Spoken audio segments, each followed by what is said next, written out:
Elder का प्रयोग जो है, एल्डर का जो यूज करते हैं वो स्वयं के परिवार के लिए, एल्डर और एल्डेस्ट का प्रयोग स्वयं की फैमिली के लिए होता है। ओल्डर और ओल्डेस्ट का प्रयोग जो है वो अदर फैमिली के लिए होता है।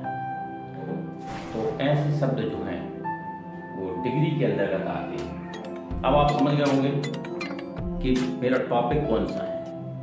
आज का ये टॉपिक जो है वो है डिग्री से रिलेटेड। ऐसा टॉपिक जो डिग्री से रिलेटेड वाला ब्लैंक्स वाला टॉपिक है, मैं पहले भी YouTube पर अपलोड कर चुका हूँ, शायद आपने मेरे वीडियो को वॉच किया होगा।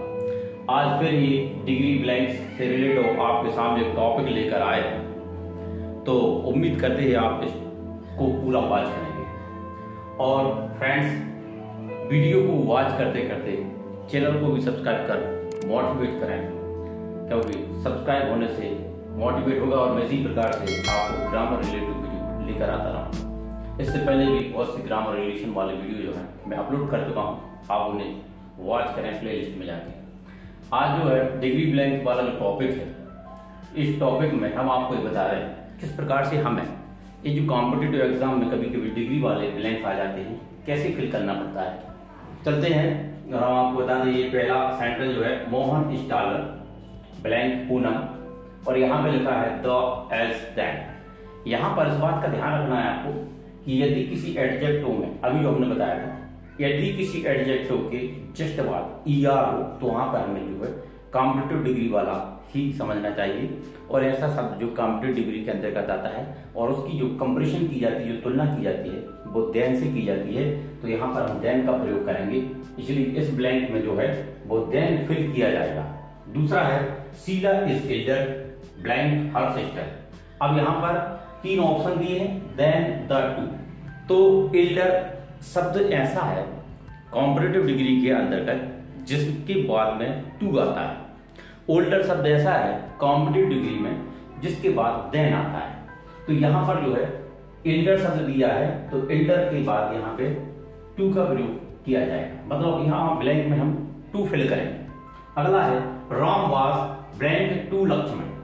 अब यहाँ पर पहले से टू दिया है, मतलब यहाँ पर जो शब्द दी है ब्लैंक में वो है ओल्डर, एल्डर, एल्डेस्ट। तो अभी हमने ऊपर वाले ब्लैंक में आपको क्या बताया है कि एल्डर शब्द के बाद में टू आता है। ठीक, यहाँ पर हम एल्डर का प्रयोग करेंगे क्योंकि एल्डर के बाद में टू आएगा। तो यहाँ पे एल्डर पर टिक कर देते हैं और इस एल्डर शब्द को यहाँ पे फिल करेंगे।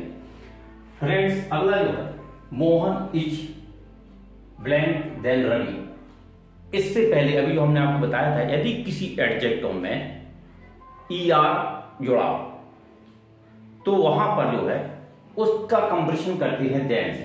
तो इस वाले ब्लैंक में हम फिल कर देंगे, यहां पर ये लिखा है मोहन इज देन, तो देन से कंपैरिजन की गई है तो यहां पे आ जाएगा taller. Mohan is taller than Ravi. Mohan जो है रवि से अधिक बड़ा है और सबसे अधिक बड़ा के लिए वहां पर होता टॉलेस्ट। Salim is older. अब यहाँ पे ओल्डर शब्द आ गया।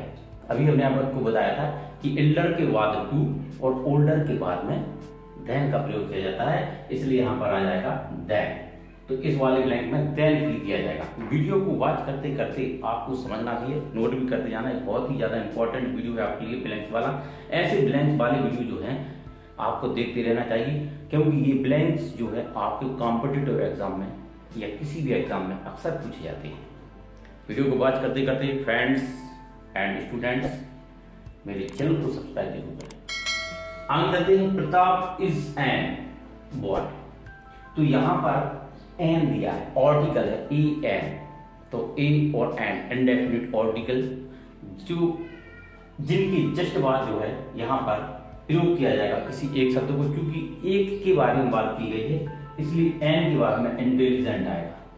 तो इंटेलिजेंट पर हम टिक की। इंटेलिजेंट क्यों आया? क्योंकि आई से मतलब वावेल से शुरू है ये शब्द इंटेलिजेंट। हमने आर्टिकल का जो इससे पहले वीडियो अपलोड किया है यूट्यूब पर, आप देख लेना, उसमें हमने आर्टिकल के बारे में समझाया है। तो इंग्लिश का आई और हिंदी का आर से यदि कोई मैचिंग होती है तो वहां पर हम जो है एन का प्रयोग करते हैं, मतलब एन की जस्ट बाद हमें इंटेलिजेंट का प्रयोग करना पड़ेगा। More intelligent, most intelligent. More intelligent जो शब्द है वो है कॉम्परेटिव डिग्री के लिए, और मोस्ट इंटेलिजेंट शब्द जो है वो है सुपरलेटिव डिग्री के लिए। सुपरलेटिव डिग्री में दा का प्रयोग किया जाता है, कॉम्परेटिव डिग्री में देन का प्रयोग किया जाता है। तो आगे चलते हैं। Sarla is blank girl in his family, तो यहां पर प्रयोग किया जाएगा दा के बाद में, क्योंकि यहां पे अभी हमने आपको बताया था सुपरलेटिव डिग्री बेस्ट का प्रयोग किया जाएगा। Sarla is the best, he is richest, यहां वही शब्द आ गया, रिचेस्ट के पहले हम दा का प्रयोग करेंगे, दा के बाद सुपरलेटिव डिग्री और सुपरलेटिव डिग्री के पहले दा, दोनों एक ही बात, इसलिए यहां पे हमने दा का प्रयोग कर दिया। अगला है सोनम इज देन गोविंद, तो यहां पे सोनम इज देन गोविंद, क्योंकि देन का प्रयोग किया गया मतलब तुलना की गई है, तो ये कॉम्परेटिव डिग्री वाला है, इसलिए यहां पे आ जाएगा better, Sohan is better than Govind. अगला है Pratap is senior Sarla, senior शब्द, जूनियर शब्द, सुपीरियर शब्द, प्रियर शब्द और एल्डर शब्द, इन वर्ड के बाद में कॉम्परेटिव डिग्री में टू का प्रयोग किया जाता है, जस्ट इनके बाद टू का, इसलिए यहां पे प्रताप इज सीनियर, तो यहां पे टू का प्रयोग करेंगे, मतलब इस वाले ब्लैंक में जो है वो टू को फिल किया जाएगा। तो ये थे डिग्री वाले ब्लैंक, और ऐसा डिग्री वाला जो टॉपिक है ब्लैंक वाला और रूल्स वाला मैं इससे पहले अपलोड कर चुका हूं, हो सकता है आपने बात किया और ना किया हो, तो उसको भी आपने लिस्ट में जाके बात करना। और इस वाले डिग्री वाला जो टॉपिक है उम्मीद करते हैं कि आपको समझ में आ गया होगा। तो प्लीज वीडियो को वॉच करते करते मेरे channel Dinesh Tiwari DK sir को सब्सक्राइब कर मुझे मोटिवेट करें, इसी प्रकार की ग्राम रिलेटेड वीडियो मैं फिर लेकर आऊंगा। Thank you for watching my video.